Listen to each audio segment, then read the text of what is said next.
தமிழ்நாட்டில் காலியாக உள்ள 6 மாநிலங்களவை இடங்களுக்கான தேர்தல் மார்ச் மாதம் 16ஆம் தேதி நடைபெறும் என்று இந்திய தேர்தல் ஆணையம் அறிவித்துள்ளது.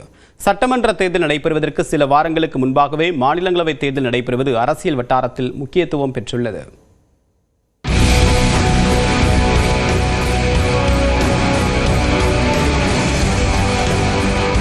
தமிழ்நாட்டில் இருந்து மாநிலங்களவைக்கு தேர்ந்தெடுக்கப்பட்ட 6 உறுப்பினர்களின் பதவிக்காலம் வரும் ஏப்ரல் 2ஆம் தேதியுடன் நிறைவடைகிறது. திமுகவின் திருச்சி சிவா, என்ஆர் இளங்கோ, அந்தியூர் செல்வராஜ், கனிமொழி சோமு, அதிமுகவின் தம்பிதுரை மற்றும் தமிழ் மாநில காங்கிரஸ் தலைவர் ஜே.கே. வாசன் ஆகியோரின் பதவிக்காலம் முடிவடைகிறது. தமிழ்நாடு உட்பட நாடு முழுவதும் 10 மாநிலங்களில் காலியாக உள்ள 37 மாநிலங்களவை இடங்களுக்கு அடுத்த மாதம் 16ஆம் தேதி தேர்தல் நடைபெறும் என தேர்தல் ஆணையம் அறிவித்துள்ளது. இதற்கான வேட்புமனு தாக்கல் வரும் 26ஆம் தேதி தொடங்கி மார்ச் 5ஆம் தேதி வரை நடைபெறும் என கூறப்பட்டுள்ளது. மார்ச் 6ஆம் தேதி வேட்புமனுக்கள் பரிசீலனை செய்யப்படும் என்றும் மார்ச் 9ஆம் தேதிக்குள் வேட்புமனுக்களை திரும்ப பெற்றுக் கொள்ளலாம் எனவும் அறிவிக்கப்பட்டுள்ளது. அடுத்த மாதம் 16ஆம் தேதி காலை 9 மணி முதல் மாலை 4 மணி வரை வாக்குப்பதிவு நடைபெற உள்ள நிலையில் அன்றைய தினமே முடிவுகள் அறிவிக்கப்படும் என்று இந்திய தேர்தல் ஆணையம் தெரிவித்துள்ளது. தமிழ்நாட்டில் சட்டப்பேரவை தேர்தல் நெருங்கும் நிலையில் அதற்கு முன்பு மாநிலங்களவை தேர்தல் நடைபெற உள்ளதால் அரசியல் களம் சூடுபிடிக்க தொடங்கியுள்ளது.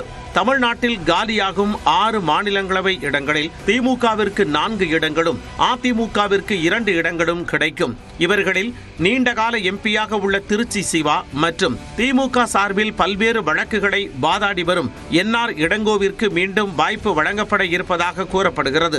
இதேபோன்று கொங்கு மண்டலத்தில் அருந்ததியர் சமூகத்தைச் சேர்ந்த அந்தியூர் செல்வராஜ் மற்றும் மகளிர் பிரதிநிதித்துவத்திற்காக கனிமொழி சோமு மீண்டும் தேர்வு செய்யப்பட இருப்பதாக தகவல் வெளியாகியுள்ளது.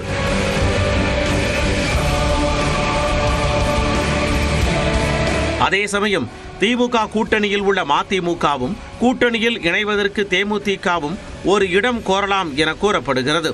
எனவே 4 இடங்களில் 3ஐ திமுகவும் 1 இடத்தை கூட்டணி கட்சிக்கும் விட்டுக் கொடுக்க வாய்ப்பு இருப்பதாக தகவல் வெளியாகியுள்ளது. அதிமுகவை பொறுத்தவரையில் மீண்டும் தம்பிதுரைக்கே வாய்ப்பு கிட்டும் என கூறப்படுகிறது. மற்றொரு இடத்தை கூட்டணி கட்சியில் யாருக்கு வழங்குவது என்பதில்தான் அதிமுகவிற்கு குழப்பம் ஏற்பட்டுள்ளதாக தகவல் வெளியாகியுள்ளது. குறிப்பாக ஏற்கனவே தேமுதிகவிற்கு வழங்குவதாக ஒப்புக்கொண்டதை அதிமுக தற்பொழுது செயல்படுத்துமா அல்லது பாமக தமிழ் மாநில காங்கிரசிற்கு ஒதுக்குமா என்ற கேள்வி எழுந்துள்ளது. இதனிடையே மாநிலங்களவை சீட் கிடைப்பதை பொறுத்து தேமுதிகவின் நிலைப்பாடு மாறலாம் என மூத்த பத்திரிகையாளர் சபீர் தெரிவித்துள்ளார். இப்போதைக்கு எனக்கு தெரிஞ்சு 2 கூட்டணிகளிலும் ஒரு சீட்டு கன்ஃபார்மா இருக்கு அப்படின்னா அது தேமுதிகக்கு. ஓகே, தேமுதிக திமுக கூட்டணிக்கு போறாங்கன்னா கூட ஒரு ராஜ்யசபா அவங்க கேட்கறாங்க. அப்ப அந்த ராஜ்யசபா கொடுப்பதற்கான வாய்ப்பு என்பது இருக்கிறது. இன்னொரு பக்கம் அதிமுகவுக்கு போறாங்கன்னா அதிமுகலையும் ஏற்கனவே அவங்க சொல்லிட்டாங்க ராஜ்யசபா கொடுக்குறோம் அப்படின்னு எழுத்துப்பூர்வமாக அது கொடுக்கப்பட்டிருக்கிறது. அப்போ தேமுதிகவுக்கு சீட் கன்ஃபார்ம்.